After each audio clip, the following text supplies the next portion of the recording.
네 번째 이야기, 고백, 겸손과 솔직함의 중요성.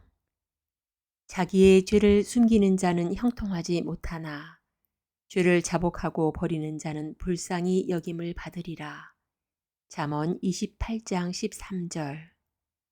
하나님의 자비를 받는 조건은 단순하고 공정하고 합리적입니다.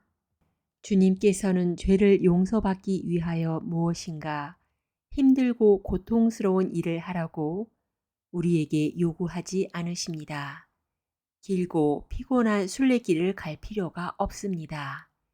고통으로 우리의 죄에 대한 대가를 지불할 수 없습니다. 누구든지 자기의 죄를 고백하고 죄에서 떠나면 자비를 얻을 것입니다. 사도는 말합니다. 그러므로 너희 죄를 서로 고백하며 병이 낫기를 위하여 서로 기도하라. 야고보서 5장 16절. 우리는 오직 우리의 죄를 용서해 줄 수 있는 하나님께 죄를 고백해야 합니다. 우리는 피차간에 우리의 실수를 고백합니다. 우리가 친구나 이웃에게 잘못했으면 그 잘못을 마땅히 인정해야 합니다. 그리고 그들이 진정으로 용서해 주는 것은 그들의 의무입니다. 그러고 나서 우리는 하나님께 용서를 구해야 합니다. 왜냐하면 이웃 사람은 하나님께 속하기 때문입니다. 우리가 이웃에게 상처를 주면 우리는 그를 지으신 창조주요 구속주이신 하나님께 죄를 짓는 것입니다. 우리는 우리의 대제사장이신 예수님께 이 문제를 가지고 가야 합니다. 우리에게 있는 대제사장은 우리 연약함을 동정하지 못하실 이가 아니요. 모든 일에 우리와 똑같이 시험을 받으신 이로되 죄는 없으시니라. 히브리서 4장 15절. 그분은 죄의 모든 오점을 씻어버릴 수 있으십니다. 우리는 하나님 앞에 자신을 겸비하게 하고 우리가 죄를 지었다는 것을 인정해야 합니다. 이것이 하나님께 간합하심을 받는 첫째 조건입니다.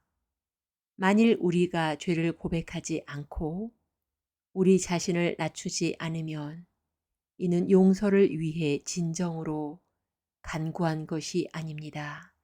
만일 우리가 우리 죄를 미워하지 않으면 우리는 진정으로 용서받기를 원치 않는 것입니다. 그리하여 우리는 하나님의 평안을 찾지 못합니다. 우리가 죄를 용서받지 못했다면 그 유일한 이유는 우리가 기꺼이 자신을 낮추지 않았기 때문입니다. 우리는 성경에 나타난 법칙을 기꺼이 따르지 않고 있습니다.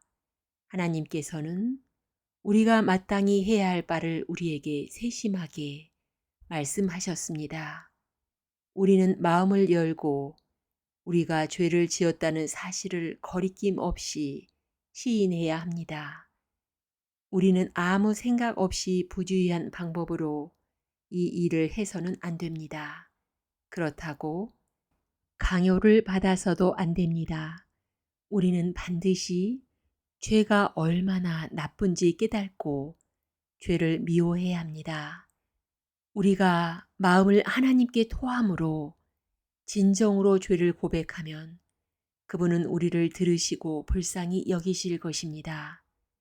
시인 다윗은 여호와는 마음이 상한 자를 가까이 하시고 충심으로 통회하는 자를 구원하시는도다 라고 시편 34편 18절에 기록했습니다. 참된 고백은 죄를 분명히 지적합니다. 무슨 죄를 범했는지 정확하게 말하는 것입니다. 우리는 어떤 죄에 대하여 오직 하나님께만 고백할 필요가 있을 것입니다. 혹은 상처를 입힌 그 사람을 찾아가 잘못했다고 말해야 할 필요가 있을지도 모릅니다. 대중 앞에서 어떤 죄를 고백할 필요도 있을 것입니다. 그러나 고백할 때는 반드시 그가 범한 죄를 분명하게 말해야 합니다.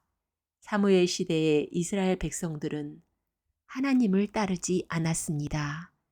그들은 하나님에 대한 믿음을 잃었고 하나님께서 그들을 인도하고 계심을 느끼지조차 못하게 되었습니다. 백성들은 하나님의 능력을 깨닫지 못했고 자신들을 돌봐주시는 그분을 신뢰하지도 않았습니다. 그들은 우주의 위대한 통치자에게서 떠나 다른 나라들처럼 왕을 달라고 요구했습니다. 하나님께서는 그분의 백성에게 왕을 허락하셨습니다. 그러나 그들은 많은 어려움을 겪었습니다. 이스라엘 백성이 하나님과 화목하기에 앞서 그들은 이렇게 고백하였습니다. 우리가 죽지 않게 하소서. 우리가 우리의 모든 죄의 왕을 구하는 악을 더하였나이다. 사무엘상 12장 19절. 그들은 고난의 요인이 된 바로 그 죄를 고백해야만 했습니다. 그들은 하나님께서 과거의 인도하심에 대하여 감사하지 않았습니다. 그로 인하여 그들은 하나님께로부터 끊어졌습니다. 하나님께서는 우리가 회개하고 우리의 죄를 포기하기 전에 우리의 고백을 받으실 수 없습니다. 우리는 우리의 생애에서 단호한 변화를 이루어야 합니다. 우리가 진정으로 죄를 한탄하게 될 때 하나님을 기쁘시게 하지 못하는 모든 것을 버리게 될 것입니다. 우리 측에서 반드시 해야 할 일이 우리 앞에 분명히 제시되어 있습니다. 너희는 스스로 씻으며 스스로 깨끗하게 하여 내 목전에서 너희 악한 행실을 버리며 행악을 그치며 선행을 배우며 정의를 구하며 학대받는 자를 도와주며 고아를 위하여 신원하며 과부를 위하여 변호하라. 이사야 1장 16절에서 17절. 아멘.